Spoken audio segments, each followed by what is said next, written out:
The Galactic Council Hall was silent. Hundreds of alien delegates sat in their seats, waiting. Some were proud warriors, others were politicians, traders, or scientists. But all had one thing in common today. They were all watching the human. Earth's envoy stood alone in the center of the massive chamber. He wore no armor, carried no weapon, and looked calm, almost too calm. His name was Ambassador Rael Donovan. Tall, gray-haired, with a face marked by both age and wisdom, he had been Earth's voice in the galaxy for over 20 years. He had seen peace and war. He had negotiated treaties with ancient empires and young, reckless colonies. But this meeting felt different. He could feel it. The air was heavy, like a storm was coming. He began his speech slowly, clearly. "We come in peace," he said, the translator echoing his voice into over 200 languages. "Earth does not seek war. We offer cooperation, understanding, and mutual growth. This proposal is our final effort to prevent another galactic conflict." Many delegates nodded politely. A few even clapped softly, but others stared coldly. Some whispered to each other. In the far back of the chamber, 3 cloaked figures watched him without emotion. Their faces were hidden, but their intentions were not. Rael continued, opening a small silver case. Inside was a crystal device glowing with a soft blue light. "This," he said, "is the Nexus Core, a gift from Earth. It can provide clean energy for entire worlds. No more fuel wars, no more power struggles." The room murmured. Some leaned forward, surprised. Others narrowed their eyes. One of the cloaked figures pressed something on their wrist, quietly, secretly, and then it happened. The lights flickered, a sharp sound echoed, a buzzing hum that grew louder in seconds. Security guards moved too late. A shot rang out. It wasn't from a blaster. It was something new, silent, and deadly. A thin beam of light crossed the room and struck Rael directly in the chest. Gasps filled the chamber. He didn't scream. He didn't fall. He just stood there, shocked, looking down at the growing red stain on his suit. The Nexus Core fell from his hands and shattered on the floor. He took one step forward, then another, then slowly collapsed to his knees. Chaos erupted. Delegates shouted. Guards pulled weapons. Some tried to run. Others stood frozen. But Rael wasn't dead yet. A female aide rushed to his side. She held his head gently, crying. "Ambassador, stay with me," she shouted. His lips moved slowly. He whispered something, so soft only the translator on his collar caught it. "Activate Protocol Valkyrie." The aide's eyes widened. "What?" But it was too late. His eyes stared upward, lifeless. Earth's envoy was dead. In the back of the hall, the cloaked figures slipped away. No one noticed. They had done what they came to do. The humans would be afraid now. Earth would back down. They had removed the voice of peace, and peace to them was weakness. But they were wrong. Far away in Earth's deep space command, a signal blinked, silent, immediate, automatic. The moment the words Protocol Valkyrie were spoken, Earth heard them. Not just as sound, but as a code. Red lights flashed in underground bunkers. AI systems woke from sleep. Massive files unlocked themselves. Protocol Valkyrie wasn't just a response, it was a warning. At Earth's border colonies, patrol ships suddenly turned direction. Civilian traffic was rerouted. Stealth cruisers vanished from civilian registers. They were still there, but now invisible. On the moon, orbital cannons that hadn't moved in decades rotated slowly toward the stars. Back at the Galactic Council, a meeting was called. The assassination was officially called an unfortunate attack by extremists. But Earth sent no message, no request for justice, no demand, nothing. They were silent, too silent. The delegates waited. Days passed. The assassin was never found. The council believed Earth would eventually calm down. Maybe they were afraid. Maybe they were weak. Maybe they finally understood that peace was a lie in this galaxy. But Earth was not afraid, and peace was never the only option. Somewhere in the black silence of deep space, a massive ship, unregistered, unnamed, slowly opened its hangar doors. Inside were machines of war no one in the galaxy had ever seen before, sleek, silent, deadly, designed, not to conquer, but to end. The crew received one message. Protocol Valkyrie is active. Await further orders. Back on Earth, the president of the Terran Union stood in front of a giant screen showing Rael's last moments. She watched in silence as her envoy fell. He was a man of peace, she said. A general beside her clenched his jaw. And now? Her voice was cold. Now we teach them what happens when you kill peace. The Galactic Council waited. After the shocking death of Earth's envoy, Rael Donovan, many expected a storm of human anger. Some feared Earth would declare war. Others believed Earth would ask for justice or an investigation. But instead, Earth did nothing. No message, no reply, not even a single word.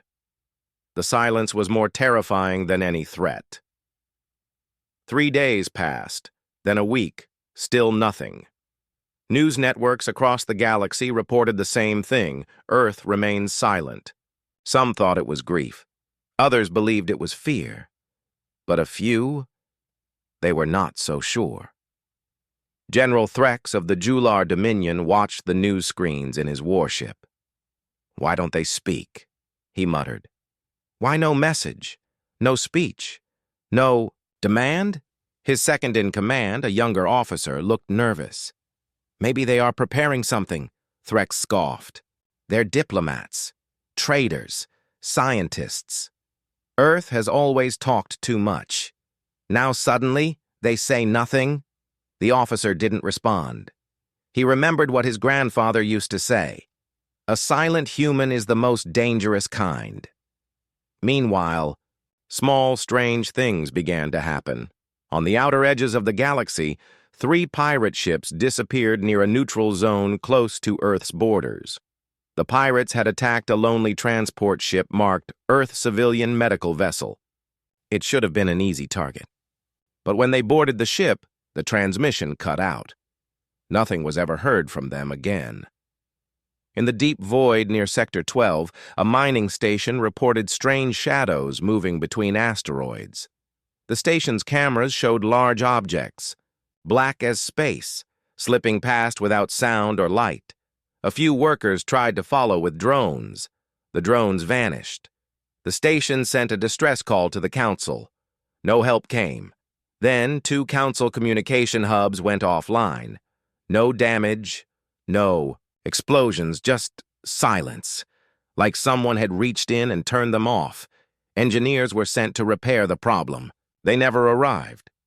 Panic began to rise. The Galactic Council called for another emergency meeting. The chamber was full, but this time fear filled the room instead of pride. No one mentioned Earth directly, but everyone was thinking about it. Chancellor, Velen of the Krothi Empire, stood up. "This silence is not weakness," she said. "This is strategy. Earth is doing something. We must act before it's too late." Others disagreed. Councillor Prin of the Takari Union shook his head. "We killed their envoy. We betrayed their peace. If they attack now, it is our fault. We must apologize." Chancellor Velen laughed bitterly. "And what will we say? Sorry, we murdered your diplomat? You think that will stop them?" Before more arguments could break out, a council technician entered the room, pale and sweating. "Sir, breaking news. A human scout ship has been spotted. In council territory." "What?"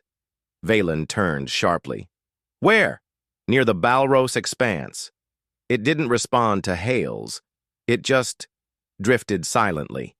It vanished after 3 minutes. "That's impossible," said a Zellery admiral. "Their scouts can't enter this deep without being tracked." "They can now," whispered another delegate. Across the galaxy, fear spread like fire. Ships began doubling patrols. Borders were reinforced.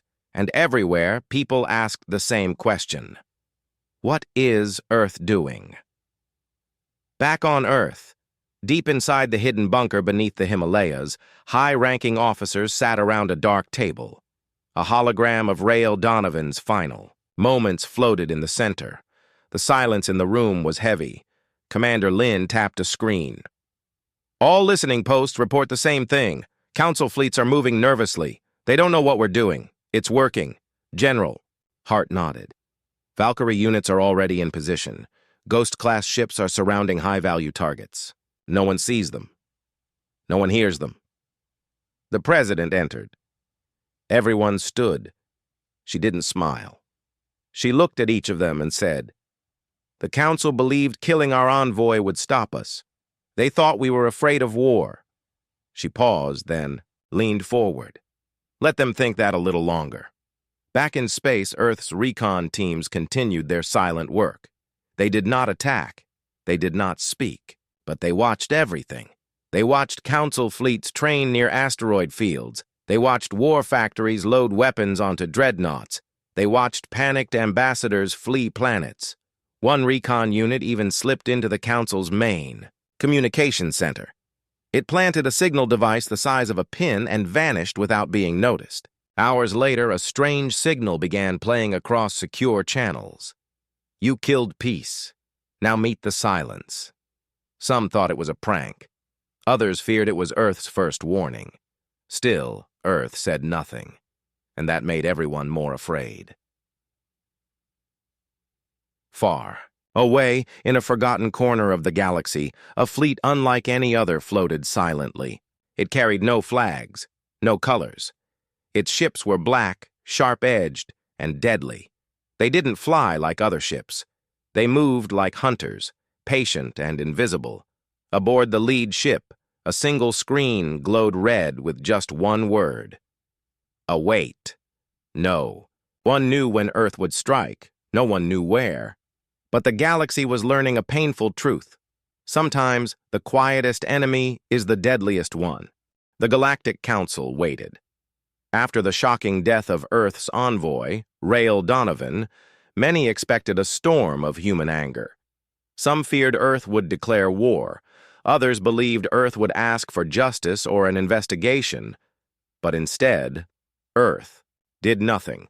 No message, no reply, not even a single word. The silence was more terrifying than any threat. 3 days passed, then a week, still nothing. News networks across the galaxy reported the same thing. Earth remained silent. Some thought it was grief. Others believed it was fear. But a few, they were not so sure. General Threx of the Jular Dominion watched the news screens in his warship. "Why don't they speak?" he muttered. "Why no message? No speech? No demand?" His second-in-command, a younger officer, looked nervous. "Maybe they are preparing something," Threx scoffed. "They're diplomats, traitors, scientists. Earth has always talked too much. Now suddenly, they say nothing?" The officer didn't respond. He remembered what his grandfather used to say. A silent human is the most dangerous kind. Meanwhile, small, strange things began to happen. On the outer edges of the galaxy, 3 pirate ships disappeared near a neutral zone close to Earth's borders. The pirates had attacked a lonely transport ship marked Earth Civilian Medical Vessel. It should have been an easy target. But when they boarded the ship, the transmission cut out. Nothing was ever heard from them again. In the deep void near Sector 12, a mining station reported strange shadows moving between asteroids. The station's cameras showed large objects, black as space, slipping past without sound or light. A few workers tried to follow with drones. The drones vanished. The station sent a distress call to the council. No help came. Then 2 council communication hubs went offline. No damage, no explosions, just silence, like someone had reached in and turned them off. Engineers were sent to repair the problem. They never arrived. Panic began to rise. The Galactic Council called for another emergency meeting. The chamber was full, but this time fear filled the room instead of pride. No one mentioned Earth directly, but everyone was thinking about it. Chancellor, Velen of the Krothi Empire, stood up. "This silence is not weakness," she said. "This is strategy. Earth is doing something. We must act before it's too late." Others disagreed. Councillor Prin of the Takari Union shook his head. "We killed their envoy. We betrayed their peace. If they attack now, it is our fault. We must apologize." Chancellor Velen laughed bitterly. "And what will we say? Sorry, we murdered your diplomat? You think that will stop them?" Before more arguments could break out, a council technician entered the room, pale and sweating. "Sir, breaking news. A human scout ship has been spotted. In council territory." "What?" Velen turned sharply. "Where?" "Near the Balros Expanse." It didn't respond to hails. It just drifted silently. It vanished after 3 minutes. "That's impossible," said a Zellery admiral. "Their scouts can't enter this deep without being tracked." "They can now," whispered another delegate. Across the galaxy, fear spread like fire. Ships began doubling patrols. Borders were reinforced. And everywhere, people asked the same question. What is Earth doing? Back on Earth, deep inside the hidden bunker beneath the Himalayas, high-ranking officers sat around a dark table. A hologram of Rael Donovan's final. Moments floated in the center. The silence in the room was heavy. Commander Lin tapped a screen. "All listening posts report the same thing. Council fleets are moving nervously. They don't know what we're doing. It's working. General." Hart nodded. "Valkyrie units are already in position. Ghost-class ships are surrounding high-value targets. No one sees them. No one hears them." The president entered. Everyone stood. She didn't smile. She looked at each of them and said, "The council believed killing our envoy would stop us. They thought we were afraid of war." She paused, then leaned forward. "Let them think that a little longer." Back in space, Earth's recon teams continued their silent work. They did not attack. They did not speak. But they watched everything. They watched council fleets train near asteroid fields. They watched war factories load weapons onto dreadnoughts. They watched panicked ambassadors flee planets. One recon unit even slipped into the council's main communication center. It planted a signal device the size of a pin and vanished without being noticed. Hours later, a strange signal began playing across secure channels. "You killed peace. Now meet the silence." Some thought it was a prank. Others feared it was Earth's first warning. Still, Earth said nothing, and that made everyone more afraid. Far away, in a forgotten corner of the galaxy, a fleet unlike any other floated silently. It carried no flags, no colors. Its ships were black, sharp-edged, and deadly. They didn't fly like other ships. They moved like hunters, patient and invisible.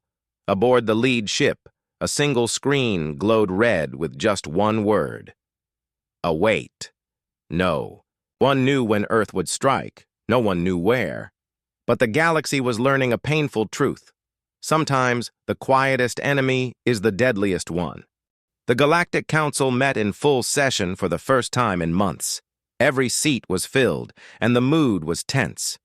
Rumors had spread faster than facts, but one thing was clear to all. Something was wrong with Earth. Dead envoys, silent borders, vanishing scout ships, and now, strange attacks on pirate factions no one claimed responsibility for. The signs were there, but no one wanted to admit it. At the center of the hall, Chancellor Velun stood with a clenched jaw.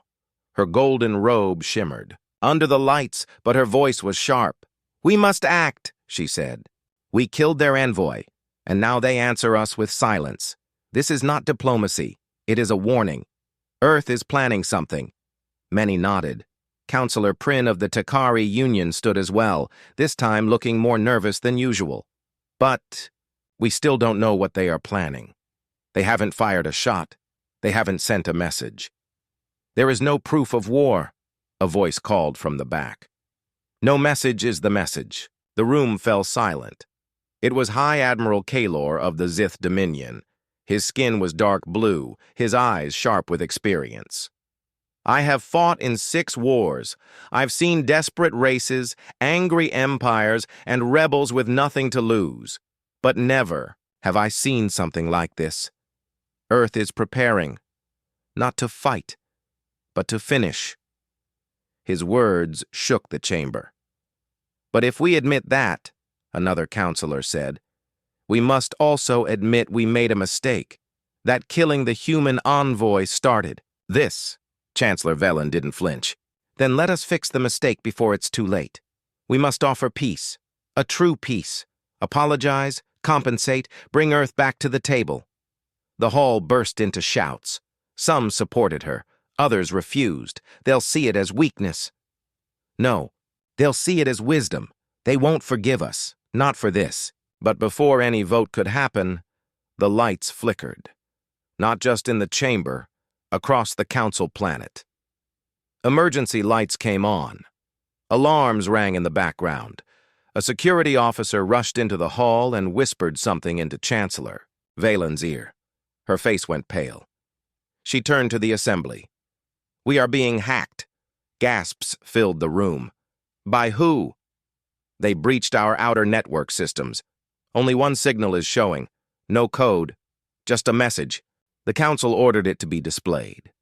A massive hologram appeared above them. It was not a human. It was a black screen, empty, cold, and then a single line of words appeared in glowing white text. We asked for peace. You answered with blood. The silence is over. Then another line appeared. Protocol Valkyrie Phase 2, in motion. The screen vanished, power returned, and everyone knew. They had just received Earth's first message. Back in deep space, hidden within a nebula cloud, a human fleet moved silently. Not large, but advanced, sleek black ships with no markings. They glided forward like predators in the dark. Their commander, Captain Mira Hayes, received the transmission from Earth. She didn't smile. She only gave one order. Begin shadow phase. Across the galaxy, Phase 2 began. Communications hubs belonging to the Council suddenly went offline. Weapon stockpiles stored in secret vaults exploded without warning. Military supply lines were disrupted by unknown sabotage. Factories creating warships were attacked, not destroyed, but disabled with perfect precision. Every strike came with no warning. No one saw the attackers, no one heard them leave. Only the results were clear, and each location left behind the same message. This is not war. This is balance. The Galactic Council was in full panic.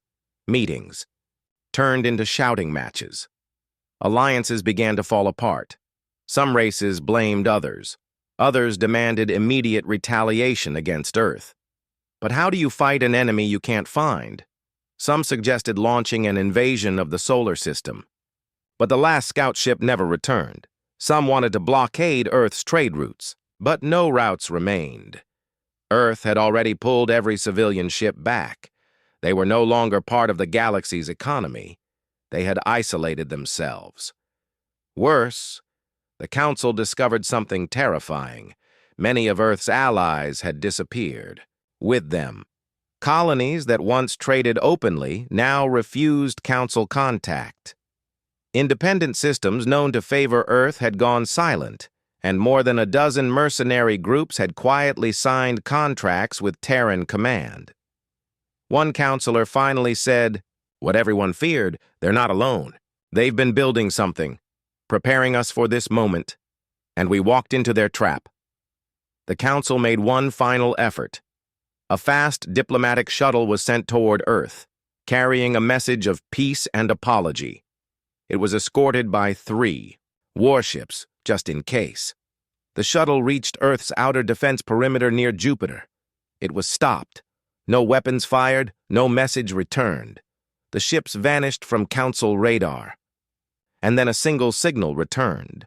A transmission of Rael Donovan's last words, spoken just before his death. Activate, Protocol Valkyrie. The message repeated once, then silence. The Council finally understood.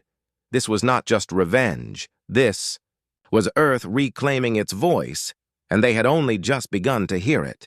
The galaxy had gone quiet, but not because of peace. It was fear, a fear that spread like poison, slowly and silently, from one star system to another. Everyone was waiting, watching, asking the same question. What will Earth do next? They didn't have to wait long. On the 7th day after the Council's shuttle vanished, every communication screen across the galaxy turned black. Whether it was a military command center, a merchant station, or even a small home on a colony world, everything stopped. Then came the message. It wasn't a speech. It wasn't a demand. It was a video. The face on the screen was Rael Donovan, the human envoy who was killed at the Council's table. But this wasn't live. It was recorded before his final mission. His face was calm, serious. His voice steady. If you're watching this, I am dead. People across the galaxy froze. Traders stopped mid-transaction. Warships paused in flight. Council leaders sat in silence. We came to your council in peace. We shared our science, our medicine, our knowledge. We offered friendship. Donovan looked directly into the camera. But you didn't want friendship. You wanted obedience. You thought killing a diplomat would end the conversation. You were wrong. He leaned forward slightly, eyes fierce. We are not conquerors. We don't burn planets or enslave species. But if you bring war to our doorstep, if you betray peace, we will show you something worse than war. We will erase your power. The video paused. For a moment, it was just silence. Then the screen showed dozens of images. Military factories shut down, pirate bases wiped out, Council warships drifting, disabled, and then a slow zoom on the Council's own Capitol building, taken from above. Someone had flown over it, undetected. It ended with one final sentence on the screen. This is Earth's response. Then every system returned to normal. But the galaxy was no longer the same. In the Council chamber, panic erupted. Some wanted to fight back. Others begged for surrender. And a few finally admitted the truth. They had started something they could no longer control. The worst part? No one knew Earth's full strength. All anyone had seen were small attacks, surgical, clean, terrifyingly precise. There had been no fleets, no invasions, only shadows, and yet the Council's systems were falling apart from within. We must stop this before it becomes a full-scale war, said Chancellor Valon, her voice shaking. But Admiral Kahlor shook his head. You still don't understand. Earth isn't going to fight like we do. They don't need to. They are already inside. Our systems. They are already breaking us without firing a single missile. He stood up and looked around the chamber.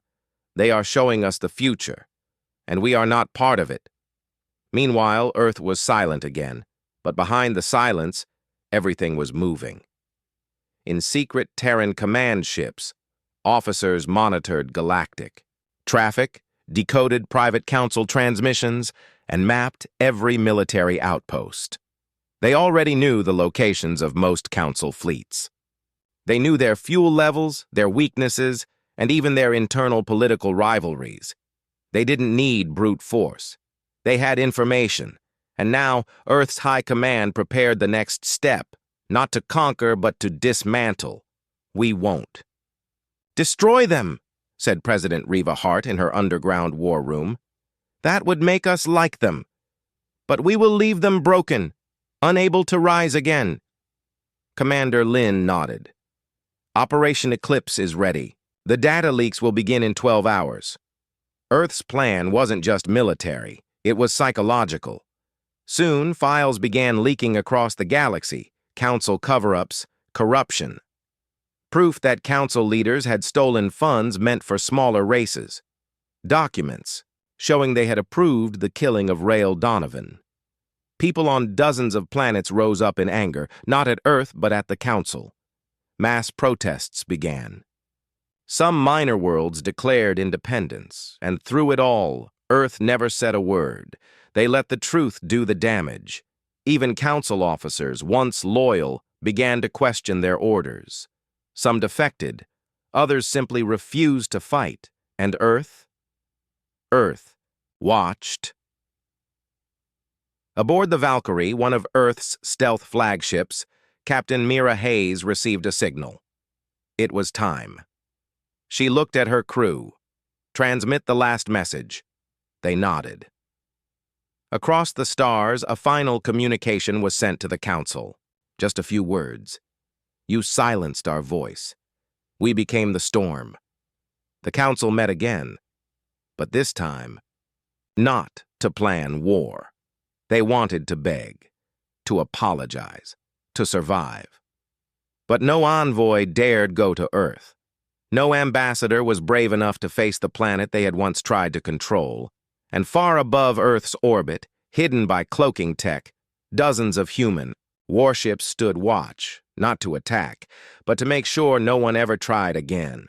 The galaxy had heard Earth's voice, and it would never forget it. The Galactic Council was crumbling.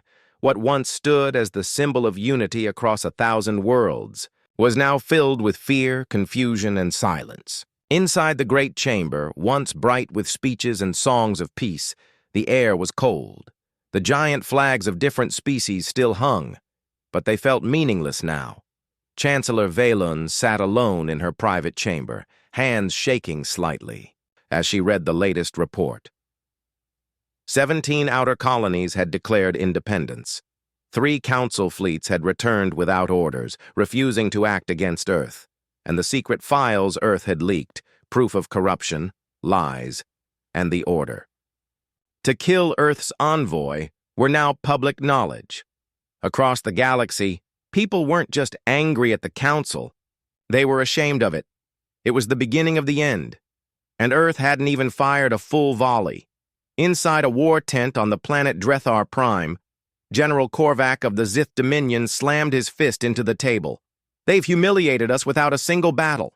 He roared. His officers stayed quiet. They made us look weak. They tore apart our command structure. The council is finished. And Earth, those Terrans, they didn't even send a fleet. Korvac's top officer, Commander Wren, leaned forward and spoke carefully. General, maybe that is the fleet. Korvac frowned. They've already crippled our economy, disrupted our spy networks, turned entire planets against us. Maybe this is how they fight now, with shadows, with data, with fear. Back on Earth, in the underground base deep beneath Iceland, President Reva Hart stood with her top commanders. On the main screen, dozens of council systems flashed red. Commander Lin gave the report. The Zydar Trade Confederacy has cut ties with the council. 2 of their colonies have sent us direct messages, asking for aid. President Hart nodded. Send humanitarian ships, food, supplies, and basic medtech. No weapons. Lin looked confused. No military backup? She shook her head. Let them know Earth brings strength, but not war. They were changing the game. Earth wasn't just defeating the council, it was replacing it. In the outer rim, planets that had once feared Earth were now turning to it for leadership. Small species, ignored by the council, were finally being heard. Earth sent messages, shared technology, even helped repair failing starships. Quietly, peacefully, they became the galaxy's new power. But not everyone wanted peace. In the council's dark heart, a desperate plan was forming. A secret committee of military leaders, led by Admiral Vrek of the Zandari Armada, met in a hidden base orbiting a dying sun. We cannot win in the shadows, Vrek growled. But we still have weapons. Real ones. He pointed to a glowing map, Earth's solar system. Here. We strike here. One final mission. No scouts, no spies, just force. Destroy their main shipyard. Disable their communication relay. If they want silence, we give them eternal silence. It was called Operation Final Eclipse. 3 super dreadnoughts, 25 cruisers, 50 bombers, all built in secret, all sent toward Earth. But Earth already knew. They had been watching. Captain Mira Hayes received the alert while on patrol near Alpha Centauri. She activated the stealth fleet and sent a single signal. Prepare Valkyrie Protocol, Phase 3. Across, deep space, cloaked human ships awakened. They didn't move toward Earth, they moved around it. The plan wasn't to defend, it was to end the threat before it arrived. As the Council's fleet entered the outer edge of Sol, passing Neptune, everything seemed quiet, too quiet. Then, without sound, the stars disappeared. It wasn't darkness, it was ships, hundreds of them, black, silent, and invisible to radar until now. The Council's warships tried to lock targets, but their systems failed. Navigation scrambled, communications jammed, missiles refused to launch. In the command ship Red Fang, Admiral Rex screamed, "Fire! Fire! Anything!" Nothing responded. Then Earth spoke. One final warning across all frequencies. You brought fire to a quiet world. Now feel the silence we live in. Without a single explosion, every ship in the Council fleet shut down. Engines dead, weapons cold. They weren't destroyed. They were powerless. Then the Terran fleet vanished again, leaving the dead ships to drift in space like empty husks. The message was clear. Earth could destroy everything, but chose not to. Back at Council headquarters, Chancellor Valen received the final report. Their last offensive had failed. Every last ship had returned, towed back by automated Terran drones, untouched but humiliated. And inside each ship's command center, one final message had been left. We could have ended you. Instead, we ended your rule. She stood in front of the Council chamber for one final speech. We lost not because Earth attacked, she said, voice trembling, but because we forgot what leadership meant. We ruled with fear. Earth responded with silence.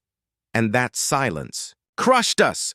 The Council was finished, and Earth didn't take the throne. They simply left the galaxy better than they found it. Months passed since the fall of the Galactic Council. The galaxy was quiet, not from fear, but from reflection.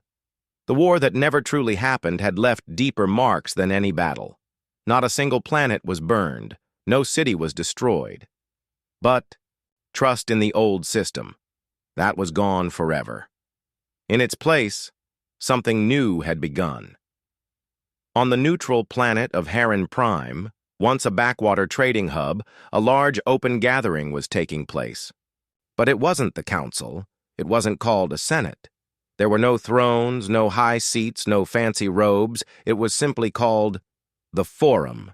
Species from across the galaxy, big and small, strong and weak, sat together. Not to rule over each other, but to listen, speak, and decide things together.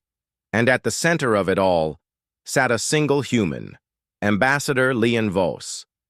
Calm, patient, always listening more than he spoke. He didn't lead the Forum. He didn't want to. He only offered one thing: honesty. We are not your masters, he said during the first meeting. Earth has no interest in building an empire, but we will not let corruption, betrayal, or silence rule again. Many were surprised by Earth's actions after the fall of the Council. They didn't demand territory. They didn't punish species that voted against them. They didn't ask for gold, ships, or planets. Instead, Earth offered to help rebuild on one condition: no more secrets. Data systems were opened. History records unsealed.